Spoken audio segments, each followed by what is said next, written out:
নমস্কার, দেখছেন talk to Bangla. আমি অভিষেক রয়েছে আপনাদের সাথে। এই মুহূর্তে যে খবর নিয়ে উপস্থিত হয়েছি, লোকসভার বিরোধী দলনেতা রাহুল গান্ধী এবং রাজ্যসভার বিরোধী দলনেতা মল্লিকার্জুন খার্গে এবার যৌথভাবে কিন্তু একটা চিঠি লিখলেন দেশের প্রধানমন্ত্রী নরেন্দ্র মোদীকে, এবং যে চিঠিটা কিন্তু এই মুহূর্তে অত্যন্ত তাৎপর্যপূর্ণ একটা বিষয়। এবং রাজনৈতিক বিশ্লেষকরা মনে করছেন সামনের যে সংসদে যে বাদল অধিবেশন আসছে 21শে জুলাই থেকে, তার আগে একটা পূর্বাভাস তারা দিলেন যে কোনোভাবেই কিন্তু ছেড়ে কথা বলা হবে না, এনডিএ সরকারকে বিদ্ধ করা হবে আইএনডিআইএ জোটের সূত্রের।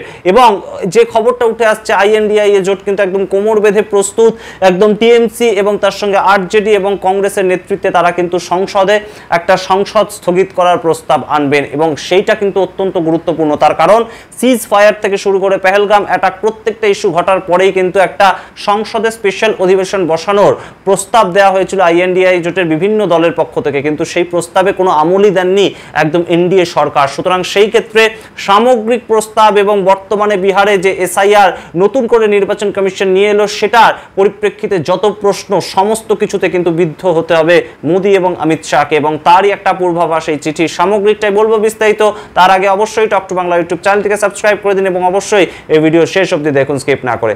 আসছি খবরে।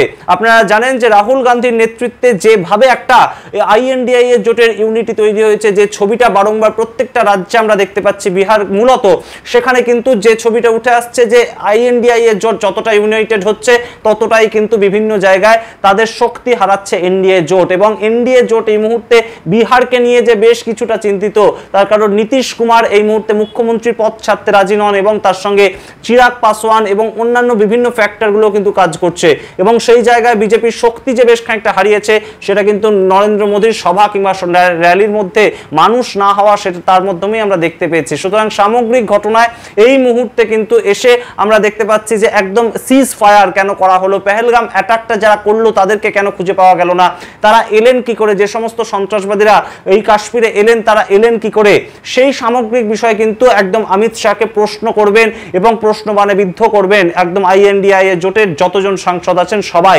এবং সেটা কিন্তু এই মুহূর্তে একদম অবধারিত। এবং সেই জায়গা থেকে অপারেশন সিন্দুর নিয়ে যে একদম কলার তুলবেন বিজেপি এবং এনডিএ জোটের বিভিন্ন যারা দল আছেন তারা, সেটাও কিন্তু আমরা জানি। কিন্তু এই মুহূর্তে সবচেয়ে জ্বলন্ত বিষয় সেটা কিন্তু বিহারে যে নতুন সার্কুলারটা জারি করলো ইলেকশন কমিশন, অর্থাৎ এসআইআর স্পেশাল ইন্টেন্সিভ রিভিশন, সেইটা গুরুত্বপূর্ণ হয়ে উঠেছে।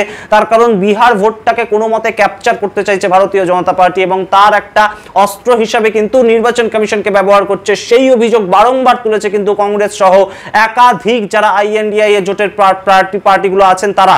এবং এই পরিস্থিতিতে দাঁড়িয়ে একদম মল্লিকার্জুন খার্গে এবং রাহুল গান্ধী দুজনে মিলে একটা চিঠি যেটা লিখলেন, সেটার বিষয়ে যদি আপনাদেরকে বলি, সেই চিঠিতে মূল যেটা বিষয়বস্তু ছিল সেটা কিন্তু একদম কাশ্মীরকে আর অঙ্গরাজ্য অর্থাৎ কেন্দ্রশাসিত অঞ্চল হিসেবে যে একটা ল অ্যান্ড অর্ডারটা কেন্দ্রীয় সংস্থার হাতে রয়েছে, অর্থাৎ কেন্দ্রীয় সরকারের হাতে রয়েছে, সেই পদ্ধতিতে আর না রেখে একদম সাধারণ স্বাভাবিক অঙ্গরাজ্য হিসাবে যাতে সেই স্বীকৃতিটা দেওয়া হয়, সেই হিসাবে কিন্তু এই চিঠিটা লিখেছেন রাহুল গান্ধী, লোকসভার বিরোধী দলনেতা, এবং মল্লিকার্জুন খার্গে। এবং তার সঙ্গে তিনি কিন্তু অ্যাড করেছেন যে লাদাখকেও যেন একদম আর্টিকেল যে আমাদের 6 আছে সেই যে ছত্রটা তার আওতায় আনা হয়, এবং সেই মর্যাদাটা যেন লাদাখকেও দেওয়া হয়। কিন্তু মূল যে জায়গাটা এখানে রয়েছে, যে কাশ্মীর থেকে যখন 370 ধারা ওঠানো হয়েছে, যখন কাশ্মীরকে স্পেশাল কোনো ধরনের কোনো সুবিধা দেওয়া হচ্ছে না দেশের তরফ থেকে, তাহলে কেন কাশ্মীরের সরকারের হাতে কাশ্মীরের ল অ্যান্ড অর্ডার থাকবে না? অর্থাৎ উমর আব্দুল্লাহ, কয়েকদিন আগেই আপনাদেরকে দেখিয়েছিলাম যে উমর আব্দুল্লাহ একটা রাজ্যের মুখ্যমন্ত্রী, তাকে কিভাবে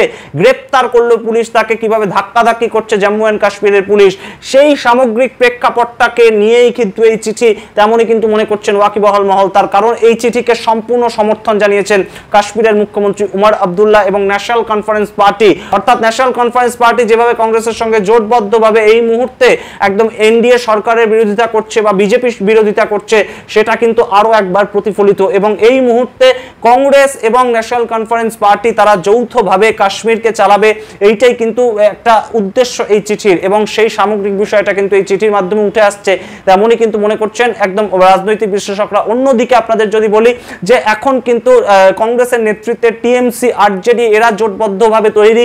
সূত্রের যেটা খবর যে একদম সংসদ শুরু হলেই, বাদল অধিবেশন শুরু হলেই তারা অনাস্থা প্রস্তাব আনবেন, একদম এই সরকারের ওপর কোনোভাবেই আর তারা আস্থা পোষণ করতে পারছেন না, তারা অনাস্থা প্রস্তাব আনবেন, তেমনই কিন্তু একটা খবর। এবং যার নেতৃত্বে থাকবেন রাহুল গান্ধী এবং 29 জন সাংসদ দিয়ে তাদেরকে সাপোর্ট করবেন টিএমসি এবং তার সঙ্গে বিহারের আরজেডি পার্টি থেকে শুরু করে উত্তরপ্রদেশের সমাজবাদী পার্টি। সুতরাং সামগ্রিক ইন্ডিয়া জোট কিন্তু এখন তৈরি যে পেহেলগামে যে অ্যাটাকটা হলো সেটাকে কেন আটকানো গেল না, ইন্টেলিজেন্স কেন আটকাতে পারলো না, সেই বিষয়ে যেমন তারা প্রশ্ন করবে, ঠিক তেমন ভাবে সিজ ফায়ার, সে যেটা সিজ ফায়ারটা হলো ভারত এবং পাকিস্তানের মধ্যে অপারেশন সিন্দুর হঠাৎ করে থেমে গেল, মাঝপথে থেমে গেল, সেটাকে কেন ডোনাল্ড ট্রাম্প হঠাৎ করে ঘোষণা করলেন, কেন নরেন্দ্র মোদী দেশের ঘোষণা করতে পারলেন না, কিংবা আর্মি প্রধান কেন ঘোষণা করতে পারলেন না, এই প্রশ্নগুলো যেমন থাকবে ঠিক তার সঙ্গে যে প্রশ্নটা অত্যন্ত গুরুত্বপূর্ণ থাকবে সেটা কিন্তু বিহারের এসআইআর, অর্থাৎ বিহার এই মুহূর্তে যে পদ্ধতিটার মধ্যে দিয়ে যাচ্ছে, ভোটার তালিকা সংশোধন করার যে পদ্ধতিটা এই মুহূর্তে ভারতের নির্বাচন কমিশন বিহারের উপর একদম চাপিয়ে দিয়েছে, সেই পদ্ধতিটার উপর কিন্তু বিভিন্ন ধরনের প্রশ্ন উঠেছে।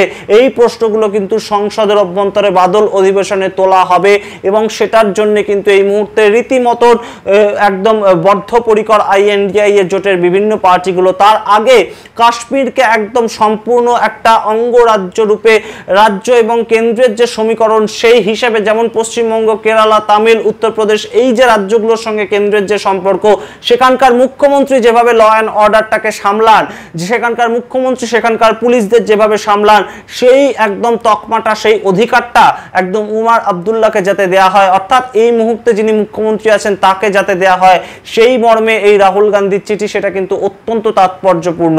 এবং এই মুহূর্তে আমরা কিন্তু এখনো পর্যন্ত জানি না যে ওয়াকফ অ্যামেন্ডমেন্ট বিল সংক্রান্ত যে মামলাটা সুপ্রিম কোর্টে হয়েছিল 26শে মের পর থেকে তার কোনো রায় এখনো পর্যন্ত আসেনি। সেই রায়টা এই একদম বাদল অধিবেশন চলাকালীন সেই রায়টাও এসে পড়বে কিনা সুপ্রিম কোর্ট থেকে, সেটার দিকেও কিন্তু আমাদের নজর থাকবে সম্পূর্ণ।